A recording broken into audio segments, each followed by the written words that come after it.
ક્યારેક એવું થાય છે ને કે આપણી પાસે માહિતીનો દરિયો હોય પણ એમાંથી મોતી શોધવાનો સમય જ ન મળે. તો આજે આપણે એક એવા જબરદસ્ત એઆઈ ટૂલ વિશે વાત કરવાના છીએ જે આખી ગેમ બદલી નાખે છે. ચાલો નોટબુક એલએમની દુનિયામાં એક ડૂબકી મારીએ. આ સમસ્યા લગભગ આપણા બધાની છે.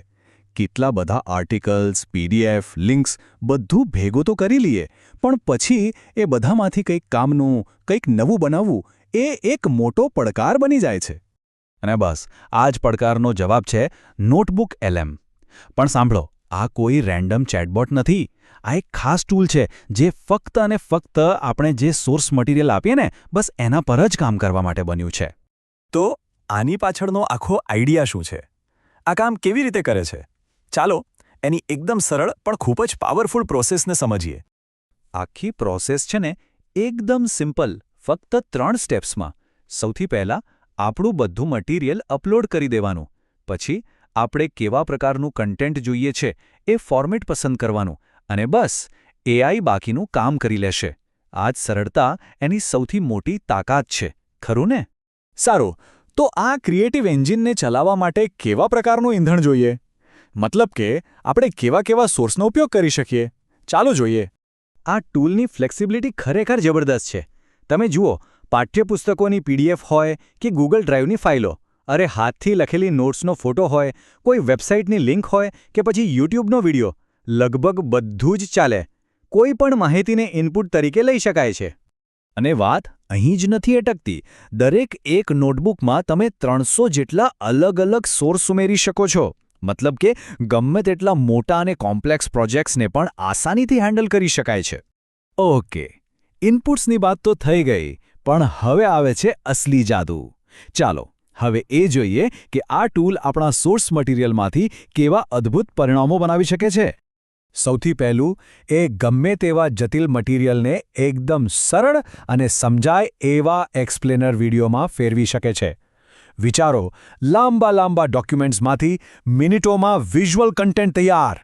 અને આ કોઈ સામાન્ય ઓડિયો નથી બનાવતું. ના, આ એવા ઇન્ટરેક્ટિવ પોડકાસ્ટ બનાવે છે જેમાં સાંભળનાર વચ્ચે સવાલ પૂછી શકે છે અને એને સોર્સ મટીરિયલના આધારે તરત જ જવાબ પણ મળી જાય છે. પ્રોફેશનલ કામ માટે પણ આ બહુ જ ઉપયોગી છે. તે ઓટોમેટિકલી એકદમ વ્યવસ્થિત અને ડિટેલ્ડ રિપોર્ટ્સ બનાવી શકે છે. રિસર્ચ અને એનાલિસિસમાં લાગતા કલાકો બચાવી શકાય છે. કોઈ પણ માહિતીના તાર ક્યાં જોડાયેલા છે એ સમજવા માટે આ ફીચર બહુ જ કામનું છે. તે સોર્સ ડેટામાંથી તરત જ માઇન્ડ મેપ્સ અને ઓર્ગેનાઇઝેશનલ ચાર્ટ બનાવી દે છે, એટલે જટિલ વિષયો પણ એકદમ ક્લિયર દેખાય. સ્ટુડન્ટ્સ માટે તો આ એક વરદાન જેવું છે. તે આપણી સ્ટડી મટીરિયલમાંથી જવાબો સાથે કમ્પ્લીટ ફ્લેશ કાર્ડ્સ બનાવી શકે છે, જેથી રિવિઝન કરવું એકદમ સહેલું અને અસરકારક બની જાય. અને આ પોઈન્ટ ખરેખર બહુ મહત્વનો છે. આ ટૂલ ફક્ત નોલેજ ટેસ્ટ નથી કરતું, પણ શીખવામાં પણ મદદ કરે છે. જો કોઈ જવાબ ખોટો પડે તો તે સંકેત અને સમજૂતી સાથે સાચો જવાબ બતાવે છે, જેથી કોન્સેપ્ટ ક્લિયર થઈ જાય. કોઈ પણ માહિતીને આકર્ષક રીતે રજૂ કરવી હોય તો આ ટૂલ હાઈ ક્વોલિટી ઇન્ફોગ્રાફિક્સ પણ બનાવી શકે છે અને એની ડિઝાઇન ક્વોલિટી એવી હોય જાણે કોઈ પ્રોફેશનલ ડિઝાઇનરે બનાવી હોય. કોઈ પણ રિસર્ચ કે ડોક્યુમેન્ટને સીધું જ રેડી ટુ યુઝ પ્રેઝન્ટેશનમાં ફેરવી શકાય છે. સ્લાઇડ્સ બનાવવામાં જે સમય અને મહેનત જાય એ બધું જ બચી જાય. અને છેલ્લે તે કાચા લખાણ કે ડેટામાંથી વ્યવસ્થિત ડેટા ટેબલ્સ પણ અલગ તારવી શકે છે. આટલી બધી જાતના આઉટપુટ ખરેખર તેની વર્સેટેલિટી બતાવે છે. આ ટૂલની બીજી એક ખૂબ જ પાવરફુલ વાત છે એનું મલ્ટી લેંગ્વેજ સપોર્ટ. આઉટપુટને અંગ્રેજી, હિન્દી, ગુજરાતી જેવી ઘણી બધી ભાષાઓમાં મેળવી શકાય છે, ખાસ કરીને વિડિયો, ઓડિયો અને ઇન્ફોગ્રાફિક્સ માટે. તો આ બધું જોયા પછી એક વાત તો સ્પષ્ટ છે.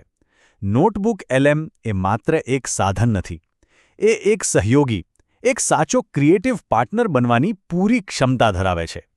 અને આ સમજૂતીના અંતે એક સવાલ પર વિચાર કરવો જરૂરી છે કે જ્યારે ટેકનોલોજી આટલું બધું કરી શકતી હોય, ત્યારે આપણી એટલે કે માણસની ક્રિએટિવિટીની નવી ભૂમિકા શું હશે? આ એક એવો પ્રશ્ન છે જેના પર મંથન કરવું જ રહ્યું.